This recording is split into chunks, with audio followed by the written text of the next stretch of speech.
Баршаңызға қайырлы күн достар. Алтынайдан кеңес каналына қош келдіңіздер. Менің каналыма тіркеліп, видеоға лайк басуды ұмытпаңыздар. Бүгін сіздерге ешкімге беруге болмайтын 4 зат жөнінде ақпараттармен бөлісетін боламын. Жалпы өз иесінің энергиясын өздерінде сақтайтын заттар болады. Оның ішінде жақсы энергия да, теріс энергия да болады. Бірінші зат ол тұз. Тұз бұл энергияны сіңіретін күшті зат. Тұз сұраған адамның қолын қайтарғыңыз келмесе, тек сатып беру керек.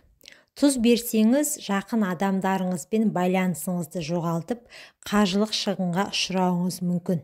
Себебі тұздың күші өте үлкен. Екінші ол әшекей бұйымдар. Күмістен, табиғи тастардан жасалған әшекей бұйымдарда сіздің жақсы энергияңыз көп болады. Сондықтан тіпті жай тағып көруге де беруге болмайды.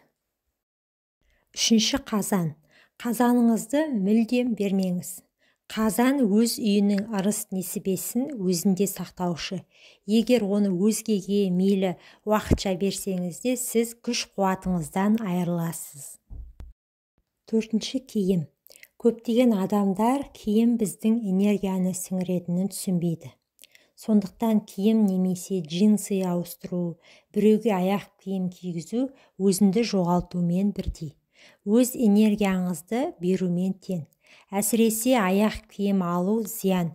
Өйткені аяқ киім көбінесе иесінің жағымсыз энергиясын алып жүреді. Ешкімге заттарыңызды киюге бермеңіз, және біреудің киімдерін де кимеңіз. Осы 4 заттан бөлек сөмке мен әмиянды, сыпырғыш пен түйреуішті, айна және бас киіміңізді ешкімге бермеңіз. Тіпті жақын адамыңыз болса да түсіндіріп айтыңыз.